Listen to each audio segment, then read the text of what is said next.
Welcome to the Gold Coast Smart Real Estate Podcast. I'm Brad Scott, here to help you make smart moves in the Gold Coast property market. Whether you're thinking of buying, selling, or just staying updated, we deep dive into everything you need to know, from our market insights to our unique open offers method of sale, a blend of auction and private treaty to give you the best of both worlds. Let's jump in.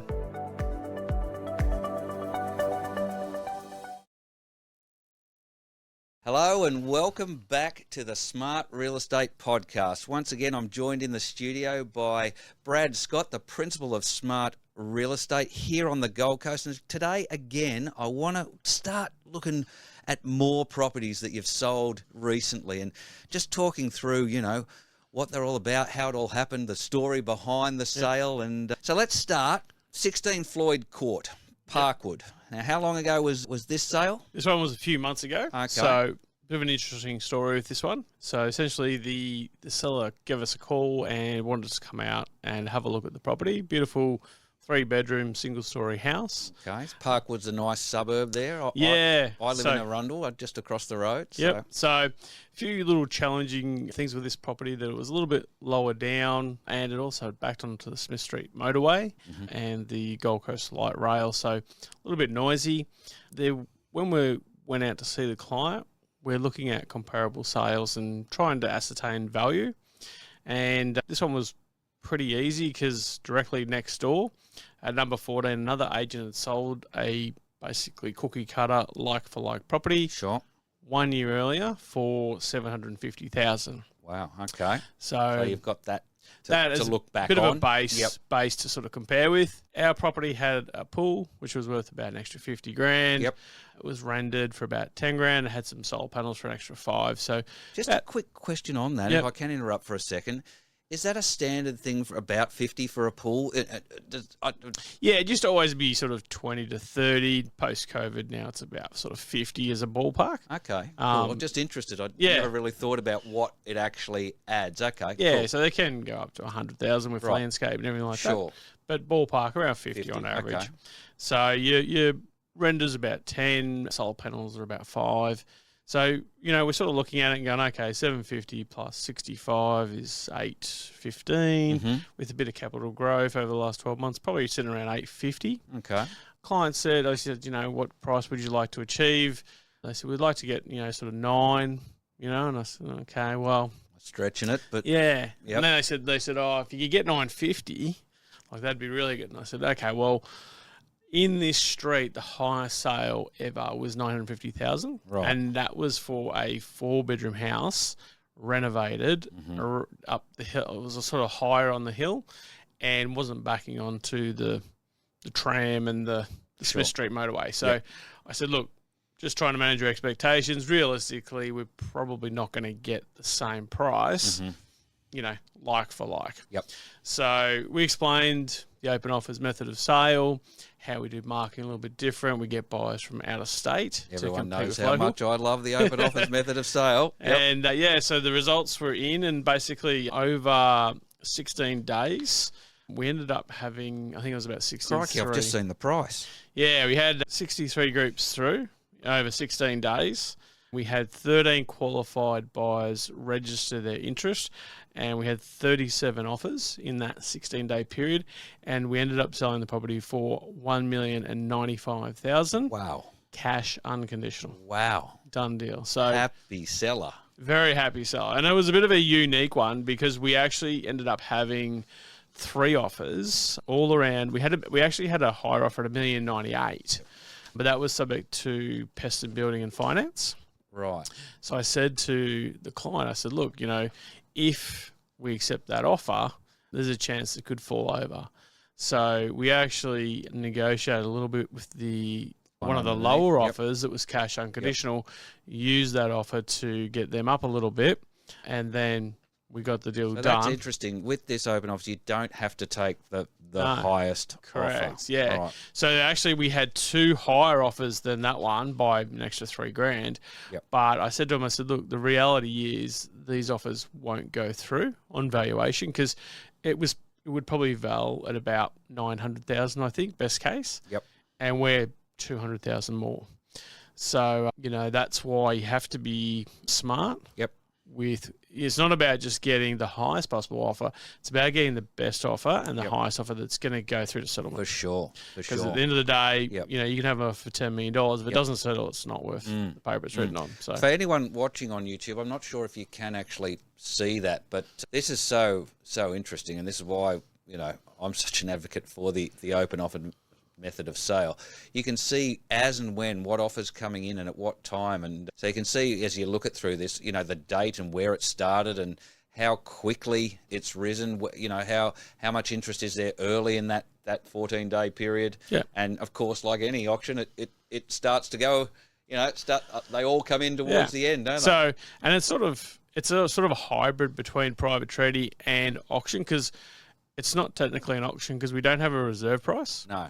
And in an auction format, you have to be cash unconditional with 10% deposit. Yep. So no person building, no finance.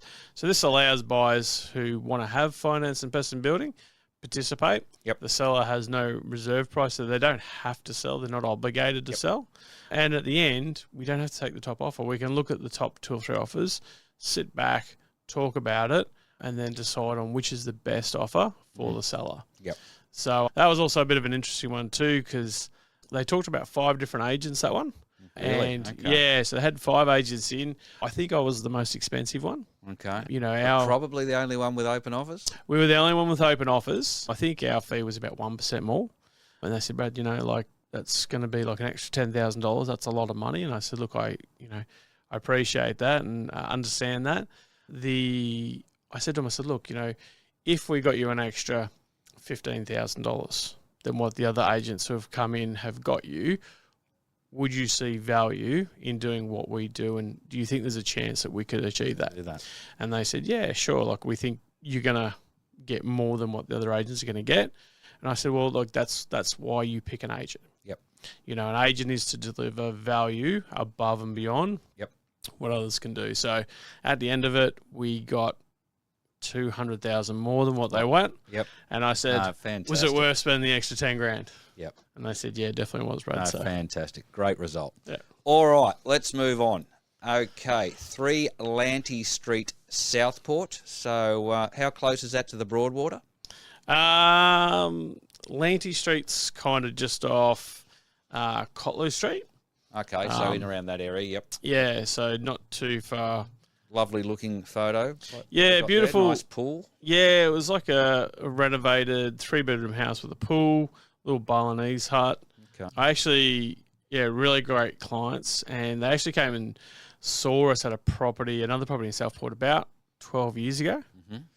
And and she clients. called me up, Ali, and then she said, "Oh, Brad, it's Ali here, and we went through this property with you like 10 or 12 years ago or something." And then I actually remembered the property, and then she said, "Oh, when I wanted to sell, I always remembered you, and I wanted to come back to you." Fantastic. I was like, "Okay, wow, yeah, like that's for that long too." yeah, I was like, I thought it was incredible, and I said, "Okay, great." So we went and had a look at the property. And then we talked about marketing, we talked about commission, and we talked about method of sale. Again, went through the differences between private treaty and auction and open offers. We said, which one do you want to choose? They said, let's do open offers. I think it's going to get us the best result. I said, all right, let's do that. I said, look, what's your dream price? We sort of valued it probably around $1.50. Yep. Something like that. They said, Brad, if you can give us 1.1, we'd be opening the champagne. Right. And I said, okay. I said, well, based on comps in the area, 1.1's probably achievable, but it's going to be at the upper end. Still a stretch. Yeah, a bit of a stretch. I think at $1.50, I'm comfortable. I think we can achieve that. I just want to be honest with you. Yep. So, we did the open offers campaign. We had an enormous amount of people come through. Great marketing campaign with 3D tours and videos and great photos. We were on the market for 16 days. Yep. So 2 weeks, 2 open homes, 2 Saturdays. Yep. Done, dusted. Really good for the sellers. They didn't want to be on the market for months and months and months. Just a question there, because things keep coming to my mind now about open offers as we go through this. So you've got the open homes during the open offers period. Yep. People are coming through and they know what it's at. Yeah. Right at that time. Yep. at the open home. Yep. So we'll. That's not, I'm picturing people sitting by their computers, watching this thing happen. But that hadn't clicked to me that you walk in, even if they don't know, because most of them probably don't even know that this is there when maybe they turn up. And like we do advertise online. Yep. We explain the process actually in the description. So most that walk in know where it's at that time. They've got their phone open even, and you can be on the phone and you can go to the Openn app and you can see all the current offers to date and where it's at right now. Do you get some turning up not knowing? Yeah. And then you can say, they're saying, so what's it on it? And you say, well, I can tell you exactly where it's at right now. So we'll actually, with the way we do it, we'll have offers coming in. So we'll launch it on a Tuesday. Yep. Planning for the first Saturday. We want to sort of build it up to that first Saturday. Yep. Most people will plan to book in their open home sort of Wednesday, Thursday at the latest. Friday's too late. So again, there's a bit of strategy around the timing, that cycle of the 16 because days. Yep. I see some agents listing properties on a Friday and doing the Saturday open home. It's a big no-no. Like, it's not enough time for people to find it, see it, book it in. They've already booked in what they're doing for Saturday because they're usually going. They're planning the week, 10, aren't they? 10, They're 30, 11. Yep. And then you throw a new one in the mix on a Friday, and it throws it all out. They're probably not even looking by that stage. They've locked in their usually itinerary. About midweek, we find people are generally booking in the Open. So we want to go have all our opens online on Tuesday. Yep. In ready preparation for that Saturday. Get as many people through as we can that first Saturday. Cool. That's the biggest one. We'll generally start getting offers rolling in sight unseen before the first Saturday open home. No, I love it. I love it. People turning up knowing exactly where it's at. Yeah, and we will increase the price as those offers come in to update the marketplace because we want to be transparent about it. We want to make sure that, if the current offer's at, $1 million, we don't want buyers who are looking with an $800,000 and $900,000 budget to come and waste their time. Yeah, sure. So see even that sort of stuff. There are people doing that every weekend with private treaty sales, isn't it? Every weekend they've got no idea. Yeah, so we want to be as transparent as we can be. So as soon as we get higher offers, we'll change the asking price and say open offers above whatever that current highest offer is. So again, we're quite clear in that you're not going to buy it for that price. Yep. But if you've got a budget above that, so many come through and have a look. Be knowing as you look, we've just talked about buyers doing their itinerary of open homes, and they know where that's at. They can even just on the morning knock it off the list because it's hit beyond their budget. That's it. So it's 24/7. You can be in bed 10 o'clock at night. You can see, and you get if you're registered as a buyer, you'll get notifications. Or if you can actually be an observer and just sit back and watch. You don't even have to have an offer in. I'm going to jump on and have a look at this. Yeah, and then you can get notifications, and there might be an offer that comes in on the Friday, and it goes above their budget. And exactly like you said, they'll just say, okay, that one's above our budget. We'll just cross that one off and don't waste their time. Yeah. So it's about as transparent and as fair as we can make it for everybody. And that's why we love it and buyers love it and sellers love it. So it's a win-win-win for everyone. All right, let's keep going. So back to this one, So we were hoping we praised it around sort of $1,050,000. The dream price was 1.1. Over 16 days, we had 21 qualified buyers. We ended up having 69 offers come through. Wow. Big number. And we ended up selling this one for $1,225,000. Fantastic result. And that was also a cash unconditional buy. So it ended up being 2 buyers you'll see there that sort of fought it out at the end. Yep. So out of those 21 qualified buyers, we found the 2 best. And interesting enough, there was a local doctor at the hospital because it was close. 5-minute drive to the hospital where he works. And we had an interstate investor from Sydney who wanted to buy in Southport for capital gains reasons. Yep. And those 2 ended up fighting it out.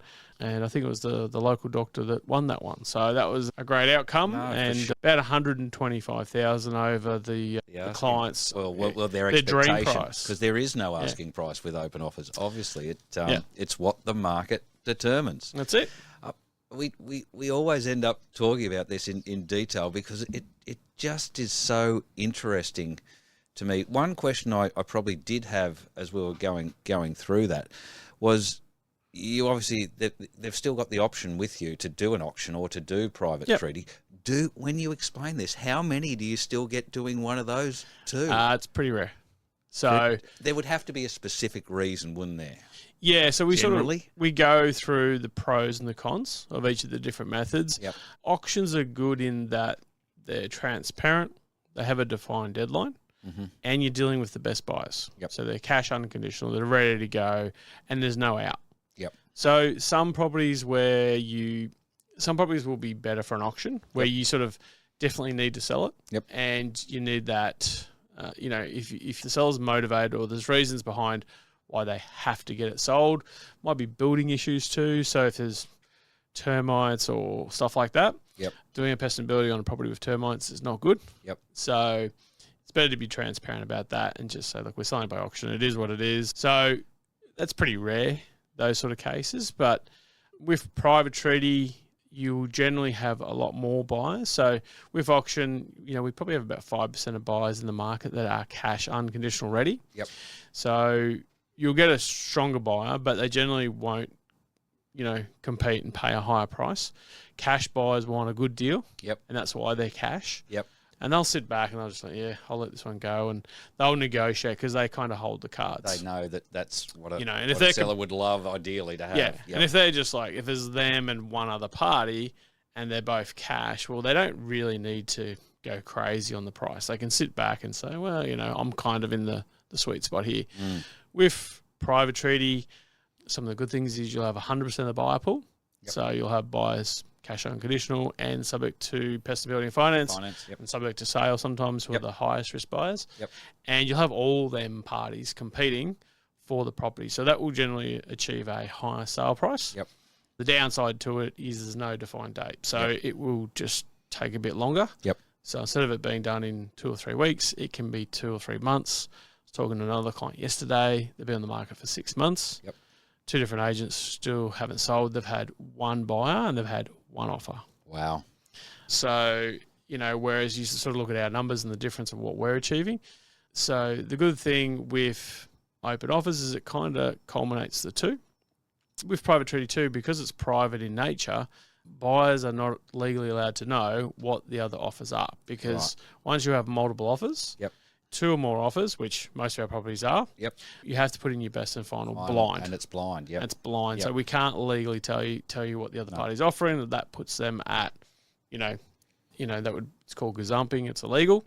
It's not fair to the other party. So whereas with open offers, it kind of gets the two cons of those two systems, puts a sort of perfect system together, has the transparency. Buyers can start low. They don't have to put in their best and final, sort of similar to like an auction. Yeah.